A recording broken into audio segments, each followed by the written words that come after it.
Welcome back to ಸಂಪೂರ್ಣ news. ಪಾಂಡ್ಯರ ನಂತರ ಈ ನಾಡನ್ನ ಆಳಿದವರು, ದ್ರಾವಿಡ ಭೂಮಿಯನ್ನ ಆಳಿದವರು ಚೋಳರು. ಅಂತಹ ಚೋಳರ ಕಾಲದಲ್ಲಿ ಕಟ್ಟಿದಂತಹ ಒಂದು ದೇವಸ್ಥಾನವನ್ನ ಕಬಳಿಸಲು ಯತ್ನವನ್ನ ಮಾಡಲಾಗ್ತಾ ಇದೆ. ತುಮಕೂರಿನ ಜಿ ಬೊಮ್ಮನಹಳ್ಳಿಯಲ್ಲಿ ಈ ಘಟನೆ ನಡೆದಿರುವಂತದ್ದು. ಅರಣ್ಯ ಇಲಾಖೆ ವಿರುದ್ಧ ಗ್ರಾಮಸ್ಥರು ತೀವ್ರ ಆಕ್ರೋಶವನ್ನು ಹೊರಹಾಕಿದ್ದಾರೆ. ದೊಡ್ಡಮ್ಮ ಚಿಕ್ಕಮ್ಮ ದೇಗುಲದ ಜಾಗ ಒಟ್ಟು 22 ಎಕರೆ ಇದೆ. ಅಲ್ಲಿನ ಎತ್ತಿನ ಹೊಳೆ ಯೋಜನೆ ಮಾಡಿ ಪರಿಹಾರವನ್ನ ಇನ್ನೂ ಕೂಡ ನೀಡಿಲ್ಲ. ಈಗಾಗಲೇ ದೇಗುಲದ ಜಾಗವನ್ನ ಕಾಮಗಾರಿ ನಡೆಸುತ್ತಿರುವುದು ಸೂಕ್ತವಲ್ಲ ಅಂತ ಆ ಭಾಗದ ಜನರು ಹೇಳ್ತಾ ಇದ್ದಾರಂತೆ.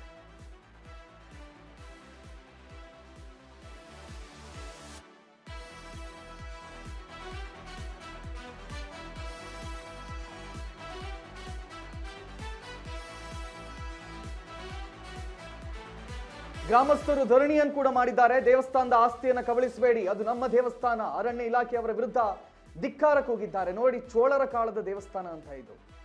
ಬಹಳ ಪುರಾತನವಾಗಿರ್ತಕ್ಕಂಥ ದೇವಸ್ಥಾನ, ಚಿಕ್ಕಮ್ಮ ದೊಡ್ಡಮ್ಮ ದೇವಿಯ ದೇವಸ್ಥಾನ. ಈ ದೇವಸ್ಥಾನದಲ್ಲಿ ಆ ಭಾಗದ ಜನರ ಭಕ್ತಿ ಕಂಡ್ರಿ, ಅದು ಭಾವನೆ. ಅದು ಎಷ್ಟೋ ವರ್ಷಗಳಿಂದ, ಚೋಳರ ಕಾಲ ಅಂತ ಹೇಳಿದ್ರೆ ನೂರಾರು ವರ್ಷಗಳಿಂದ ಅದನ್ನ ಪೂಜೆ ಮಾಡ್ಕೊಂಡು ಬರ್ತಾ ಇದ್ದಾರೆ, ಅದನ್ನ ಆರಾಧಿಸ್ಕೊಂಡು ಬರ್ತಾ ಇದ್ದಾರೆ. ಆ ದೇವಸ್ಥಾನದ ಮೇಲೆ ಒಂದು ಭಾವನೆ ಇದೆ, ಪ್ರೀತಿ ಇದೆ, ಭಕ್ತಿ ಇದೆ. ಇಂತಹ ದೇವಸ್ಥಾನವನ್ನ ಇವತ್ತು ಏನು ಫಾರೆಸ್ಟ್ ಡಿಪಾರ್ಟ್ಮೆಂಟ್ ಒತ್ತುವರಿ ಮಾಡ್ಕೊಳ್ಳೋಕೋ ಅಥವಾ ಅಲ್ಲಿ ಕಾಮಗಾರಿ ಮಾಡೋಕ್ಕೆ ಆರಂಭಿಸಿದೆ, ಅದರ ವಿರುದ್ಧವಾಗಿ ಆ ಭಾಗದ ಜನರು ಧರಣಿಯನ್ನ ಮಾಡಿದ್ದಾರೆ. ಯಾವುದೇ ಕಾರಣಕ್ಕೂ ಇಲ್ಲಿ ಕಾಮಗಾರಿ ಮಾಡಬಾರದು ಅಂತ ಹೇಳಿ ಆ ಜನರು ಒತ್ತಾಯವನ್ನು ಮಾಡಿದ್ದಾರೆ. ನೋಡಿ, ಆ ಊರಿನ ಗ್ರಾಮಸ್ಥರ ವಿಜುವಲ್ಗಳನ್ನು ತೋರಿಸ್ತಾ ಇದೆ. ಊರಿನ ಎಲ್ಲ ಭಕ್ತಾದಿಗಳು ಕೂಡ ಅಲ್ಲಿ ನೆರೆದಿರ್ತಕ್ಕಂಥದ್ದು.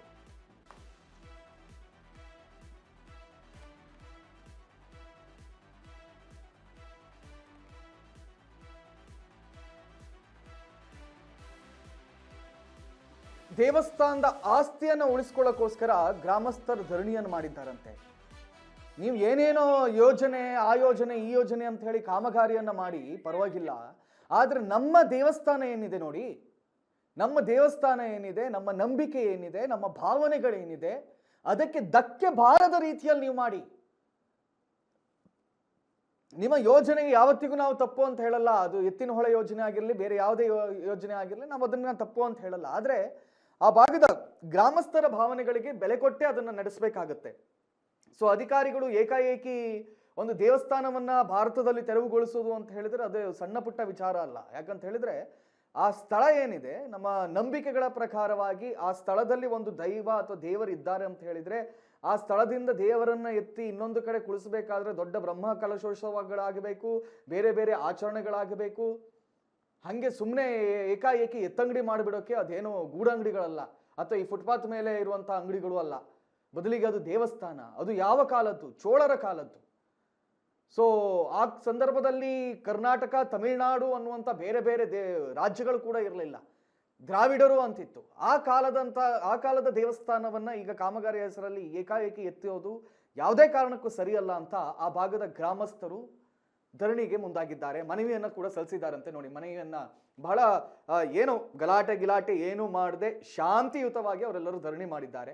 ಒಂದಿಷ್ಟು ಧಿಕ್ಕಾರಗಳನ್ನು ಕೂಗಿದ್ದಾರೆ. ಎಲ್ಲ ಹಿರಿಯ ಜೀವಗಳು, ನೋಡಿ, ಎಲ್ಲ ಹಿರಿಯ ಜೀವಗಳು. ಆ ಊರಿನಲ್ಲಿ ಇರುವವರಿಗೆ ನಾನು ಒಂದು ಹೇಳ್ತೀನಿ, ಅಪ್ಪ, ಯಾರೆಲ್ಲ ಯುವಕರಿದ್ದೀರಿ ನೋಡಿ, ನೀವು ಸ್ವಲ್ಪ ಹಿರಿ ಜೀವಗಳ ತರನೇ ಒಂಚೂರು ಗಮನವನ್ನು ಹರಿಸಿ. ಖಾಲಿ ವಯಸ್ಕರು ಮಾತ್ರ ಅಲ್ಲಿ ಬಂದು ಪ್ರತಿಭಟನೆ ಮಾಡ್ತಾ ಇದ್ದಾರೆ. ಯಾವುದು ಹುಡುಗರು ಮಕ್ಕಳು ಕಾಣಿಸ್ತಾನೆ ಇಲ್ಲ. ಯಾಕೆ ಕಾಣಿಸ್ತಾ ಇಲ್ವೋ ಗೊತ್ತಿಲ್ಲ. ಈ ಹುಡುಗರು ಮಕ್ಕಳುಗಳಿಗೆ, ಈ ಜನ್ಸಿಗಳಿಗೆ ಇತ್ತೀಚೆಗೆ ಊರು, ದೇವಸ್ಥಾನ, ದೇವರು, ದೈವ, ಭಕ್ತಿ ಇದೆಲ್ಲ ಹೊರಟು ಹೋಗ್ಬಿಟ್ಟಿದೆಯಾ ಅನ್ನುವಂಥ ಡೌಟ್ ನನಗೆ.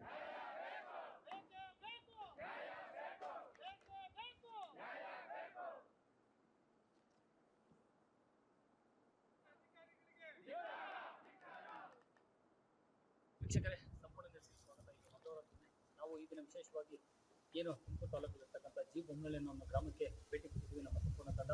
ಯಾಕೆಂತಂದ್ರೆ ಇಲ್ಲಿನ ಗ್ರಾಮಸ್ಥರು, ಯಾಕಂದ್ರೆ ಇತಿಹಾಸ ಪ್ರಸಿದ್ಧ ಏನು ದೊಡ್ಡಮ್ಮ ಚಿಕ್ಕಮ್ಮ ದೇವಸ್ಥಾನದ ಒಂದು ಕಾರ್ಯವೈಖರಿಗಳು ಏನಿದಾವೆ ಅದು ಹಿಂದಿನ ಶತಮಾನದಿಂದಲೂ ಸುಮಾರು ಒಂದು 70 ರಿಂದ 80 ವರ್ಷದಿಂದ ನಮ್ಮ ದೇವಸ್ಥಾನ ಯೋಚನೆ ಮಾಡಿ ಬರ್ತಾ ಇದೆ. ಈಗ ಅರಣ್ಯ ಇಲಾಖೆಯವರು ದೌರ್ಜನ್ಯ ದಬ್ಬಾಳಿಕೆ ಮಾಡಿ ನಮ್ಮ ಆಸ್ತಿನ ಕಬಳಿಸಕ್ಕೆ, ಇಲ್ಲಿ ದೇವಸ್ಥಾನದ ಆಸ್ತಿನ ಕಬಳಿಸ್ತಾ ಇದ್ದಾರೆ ಅಂತ ಹೇಳಿ ಮಾಹಿತಿಯನ್ನು ಕೊಟ್ಟಿದ್ದಾರೆ. ಆ ವಿಚಾರವಾಗಿ ಇವತ್ತು ನಮ್ಮ ಬೊಮ್ಮನಹಳ್ಳಿ ಗ್ರಾಮಸ್ಥರನ್ನ ಮಾತಾಡ್ಸೋಣ ಅಂತೇಳಿ ಬಂದಿದ್ದೀನಿ. ವೀಕ್ಷಕರೇ, ಇಲ್ಲಿ ಏನೇನಾಗಿದೆ, ಯಾರಿಂದ ತೊಂದರೆ ಆಗಿದೆ, ಇವ್ರಿಗೆ ಮುಂದಿನ ದಿನಗಳಲ್ಲಿ ಯಾವ ರೀತಿ ನ್ಯಾಯ ಸಿಗುತ್ತೆ ಅಂತಕ್ಕಂಥ ಒಂದು ಮಾಹಿತಿನ ಕೇಳ್ತಾ ಹೋಗ್ತೀನಿ. ಬನ್ನಿ ವೀಕ್ಷಕರೇ, ಮಾತಾಡ್ತಾ ಹೋಗೋಣ. ವೀಕ್ಷಕರೇ, ಗ್ರಾಮದವರು ನಮ್ಮ ಜೊತೆ ಒಬ್ರು ಇದ್ದಾರೆ, ಅವ್ರನ್ನ ಮಾತಾಡ್ತಾ ಹೋಗೋಣ. ಇಲ್ಲಿನ ಒಂದು ಕಾರ್ಯವೈಖರಿಗಳು ಏನೇನಾಗಿದೆ, ಯಾರಿಂದ ತೊಂದರೆ ಆಗಿದೆ ಅಂತೇಳಿ ಮಾಹಿತಿ. ಕುಮಾರಸ್ವಾಮಿ ಅಂತ ಹೇಳಿ ವಕೀಲರು. ಏನು ಇದು ಈ ಕಮ್ಮನಹಳ್ಳಿ ಗ್ರಾಮ ಮತ್ತು ಅಪ್ಪಯ್ಯನಪಾಳ್ಯ ಗ್ರಾಮ, ಚಿಕ್ಕದೊಡ್ಡಿಗೆರೆ, ಹೀಗೆ ಸುಮಾರು ಒಂದು 10-15 ಗ್ರಾಮ ಅಕ್ಕಪಕ್ಕ ಜನಕ್ಕೆ ದೇವಸ್ಥಾನ ಗ್ರಾಮ ದೇವತೆಯಾಗಿ ಐತೆ. ಇದು ಈ ಗ್ರಾಮ ದೇವತೆ ಯಾವಾಗಿಂದ ಐತೆ ಅಂದರೆ ಸುಮಾರು 1927ರಿಂದನೂ ಜಾತ್ರೆ, ದನ ಜಾತ್ರೆಯಿಂದ ಪ್ರಾರಂಭವಾಗಿ ಸುಮಾರು 1 ತಿಂಗಳ ಕಾಲ ಅದ್ದೂರಿಯಾಗಿ ಏನು ಚಿಕ್ಕಮ್ಮ ಮತ್ತು ದೊಡ್ಡಮ್ಮ ದೇವಿಯಿಂದ ಬೊಮ್ಮನಳ್ಳಮ್ಮ ಅಂತೇಳಿ ಪ್ರಸಿದ್ಧಿ ಆಯಿತು. ಆ ಬೊಮ್ಮನಳ್ಳಮ್ಮ ಜಾತ್ರೆಯನ್ನ ಇಲ್ಲಿ ಸಡಗರದಿಂದ ಸಂಭ್ರಮದಿಂದ ದನಗಳ ಜಾತ್ರೆ ಮಾಡ್ತಾರೆ. ದನಗಳ ಜಾತ್ರೆ ಮಾಡಿದ್ಮೇಲೆ ಅಮ್ಮ ಕರ್ಕೊಂಡೋಗಿ ಏನು ಅಮೃತ ಸ್ನಾನ ಅಂತ ಮಾಡಿಸ್ತಾರೆ. ಅಮೃತ ಸ್ನಾನ ಮಾಡೋಕ್ಕೂ ಸಹ ಇಲ್ಲಿ ಕಲ್ಯಾಣಿ ಐತೆ. ಅದು ಎಂಟ್ರಿ ಆಯ್ತು ಪಾಣಿ ಒಳಗೆ, ಕಲ್ಯಾಣಿ ಅಂತ ಹೇಳಿದ್ರೆ ಅಲ್ಲಿಂದ ಬಂದು ಮೆರವಣಿಗೆ ಮಂಟಪ ಅಂತ ಐತೆ. ಮೆರವಣಿಗೆ ಮಂಟಪದ ಕುಂಡ್ರಿಸಿ ಎಲ್ಲ ಏನು ಮೊದಲಿಂದ ಏನು ಇದರಿಂದ ಏನು ಸಡಗರ ಸಂಭ್ರಮದಿಂದ ಸಾಂಪ್ರದಾಯಿಕವಾಗಿ ಈಗ ಏನಾಗಬೇಕು ಅಂತಂದ್ರೆ ಇದನ್ನ ಸರ್ಕಾರಿ ಪಡ ಅಂತ ಹೇಳಿ ನಮೂದಾಗೈತೆ. ಆ ನಮೂದು ಮಾಡಿರೋದು ಕಂದಾಯ ಅಧಿಕಾರಿಗಳು. ಯಾರು ಈ ಗ್ರಾಮಸ್ಥರಾಗಲಿ ಇನ್ನೊಬ್ಬರಾಗಲಿ ಏನೋ ಆಗಿಲ್ಲ. ಮೊದಲೆಲ್ಲ ಪಾಣಿ ಒಳಗೆಲ್ಲ ದೇವಾಲಯ ಅಂತ ಬಂದೈತೆ, ಪಾಣಿ ಇಲ್ಲಿ ಕಲ್ಯಾಣಿ ಅಂತ ಬಂದೈತೆ, ಮರ ಮುಟ್ಟು ದೇವಾಲಯಕ್ಕೆ ಸೇರಿದ ಮರ ಮುಟ್ಟು ಅಂತೆಲ್ಲ ಎಂಟ್ರಿ ಆಗೈತೆ. ಫಾರಂ ನಂಬರ್ 11ನಲ್ಲಿ ಏನ್ ಮಾಡಿದ್ದಾರೆ, ಸರ್ಕಾರಿ ಪಡ ಅಂತ ಕಂದಾಯ ಅಧಿಕಾರಿಗಳು ಮಾಡಿದ್ದಾರೆ. ಅದನ್ನ ಕಂದಾಯ ಅಧಿಕಾರಿಗಳನ್ನೇ ಪರಿಶೀಲಿಸಿ ಕಂದಾಯ ಅಧಿಕಾರಿಗಳನ್ನ ಏನು ದೊಡ್ಡಮ್ಮ ಜಾಗ ಉಳಿಸಿ ದೊಡ್ಡಮ್ಮ ದೇವಿ ಚಿಕ್ಕಮ್ಮ ದೇವಿ ಇನಾಮ ಅಂತ ಹೇಳಿ ಮಾಡ್ಕೊಡ್ಬೇಕು ನಮ್ಗೆ. ಅದು ಆಮೇಲೆ ಇಲ್ಲಿ ಸರ್ಕಾರದಿಂದ ಏನು ಎತ್ತಿನ ಹೊಳೆ ಕಾಮಗಾರಿ ಮಾಡ್ತಾ ಇದ್ದಾರೆ. ಆ ಕಾಮಗಾರಿಗೆ ನಮ್ದೇನೋ ಅಭ್ಯಂತರ ಇಲ್ಲ, ಮಾಡ್ಲಿ ಕಾಮಗಾರಿಗೆ ರೈತರಿಗೆ ಅನುಕೂಲ ಆಗಂತ ಕಾಮಗಾರಿ ಮಾಡ್ಲಿ. ಆದ್ರೆ ಇಲ್ಲಿ 8 ದಿನ 10 ದಿನ ಜಾತ್ರೆ ನಡೆಯೋದ್ರಿಂದ ಸುಮಾರು ಒಂದು 10-15 ಜನ ಸೇರ್ತಾರೆ. ಏನು ಚಾನಲ್ ಓಪನ್ ಚಾನಲ್ ಮಾಡೋದ್ರಿಂದ ಜನಗಳಿಗೆ ತೊಂದರೆ ಆಗುತ್ತೆ. ಆಮೇಲೆ ಜಾತ್ರೆ ಮಾಡಕ್ ಆಗಲ್ಲ. ಇಲ್ಲಿ ಸಿಡಿ ಮರ ನಿಂತಿರೋ ಜಾಗದಲ್ಲಿ ಸಿಡಿ ಮರ ಅಂತ ನಿಲ್ಲಿಸ್ತಾರೆ. ಆ ಸಿಡಿ ಮರ ಸುಮಾರು ಒಂದು 30 ಅಡಿ ಸುತ್ತ ಡೈಮೆನ್ಷನ್ ಸುತ್ತನೇ ತಿರುಗುತ್ತೆ. ಅವಾಗ ಏನಾಗುತ್ತೆ ಅದನ್ನ ಮಾಡೋದು ಅಂತ ಜನಗಳಿಗೆ ತೊಂದರೆ ಆಗುತ್ತೆ. ಹಂಗಾಗಿ ಓಪನ್ ಚಾನಲ್ ಮಾಡೋ ಬದಲು ಪೂರ್ತಿ ಮುಚ್ಚಳಿಕೆ ಹಾಕಿ ನಮ್ಗೆ ಅನುಕೂಲ ಮಾಡ್ಕೊಳ್ಬೇಕು, ಜಾತ್ರೆ ಅನುಕೂಲ ಮಾಡಬೇಕು.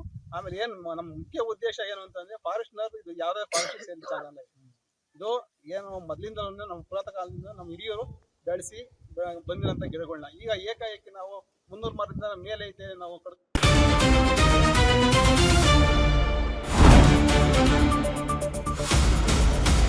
ಸಂಪೂರ್ಣ ನ್ಯೂಸ್ 24/7 ಇದು ನೊಂದವರ ಧ್ವನಿ.